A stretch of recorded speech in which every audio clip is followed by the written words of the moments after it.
We begin in the Middle East, where both Israeli forces and Palestinian militants have stepped up their attacks in the worst fighting seen in years. The UN now warning of the risk of full-scale war. And here's a look at the intensity of the violence. An entire tower block flattened by Israeli airstrikes in Gaza. At least 35 people have been killed there. And Israel says Hamas has fired more than 1,000 rockets since Monday, killing at least 5 Israelis. The UN Security Council is set to hold an urgent meeting on Wednesday over the unrest. Sirens fill the night sky over Tel Aviv. From their rooftops, terrified residents watch the missiles descend on their city.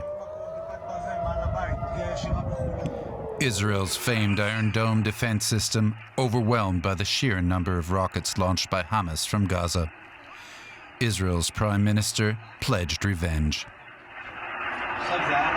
Hamas and Islamic Jihad have paid, and I tell you, they will pay a very heavy price for their aggression.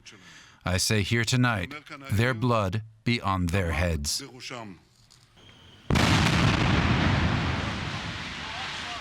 Israeli airstrikes have been pounding Gaza. Here, a building housing Hamas officials is felled by Israeli bombs. Neither side is willing to back down.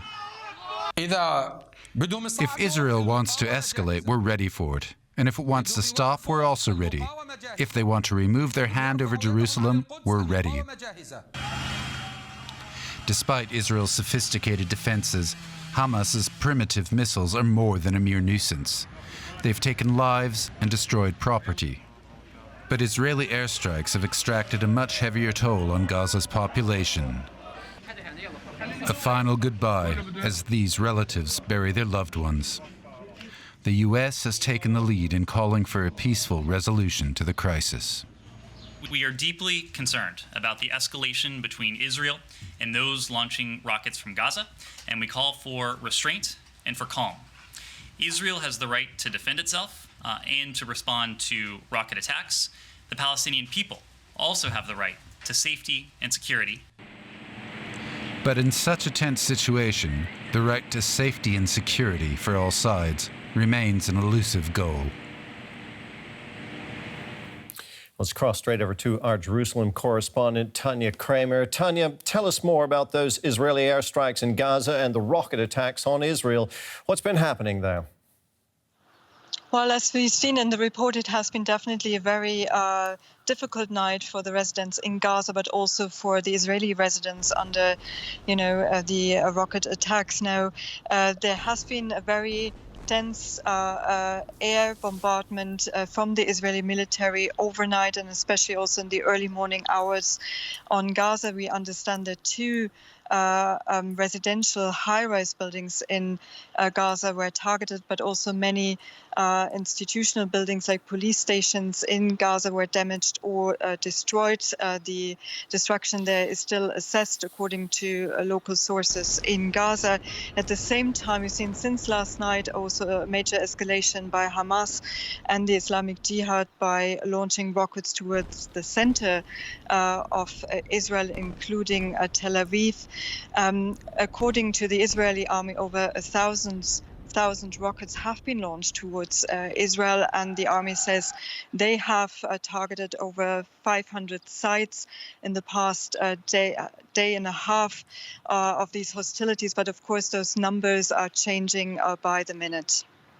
Now, Tanya, there's also growing tension between Arab Israelis and Jews on the ground in Israel. How serious is that? Well, that's right. We've seen already a lot of protests here in the past weeks in mixed cities, or especially towns with an Arab Israeli or Arab Palestinian communities over the issues related to East Jerusalem, namely the pending eviction of Palestinian families in a Palestinian neighborhood in East Jerusalem. But the particular focus right now is on the city of Lod, where we've seen a lot of violence between some members of the Arab community there and Israeli police, and also between between residents of the two communities living in the city, and that has been fueled by the shooting of a young man on Monday night from the Arab community by a Jewish resident.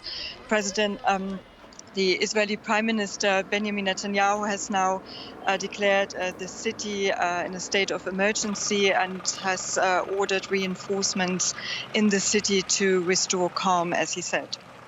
Okay, well, with all that happening, the UN, as we mentioned, is warning of full-scale war that could break out. What efforts are being made to prevent that? Well, we have heard a lot of statements now also by the United Nations and the international community calling for the de-escalation.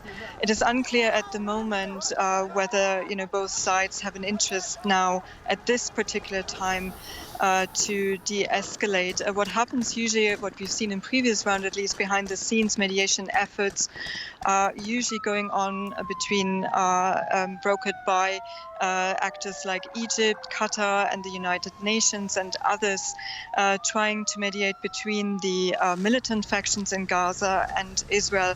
But at the moment, it's not clear whether this is happening and what kind of political maneuvering, what space is there to end those hostilities at that particular point now in time.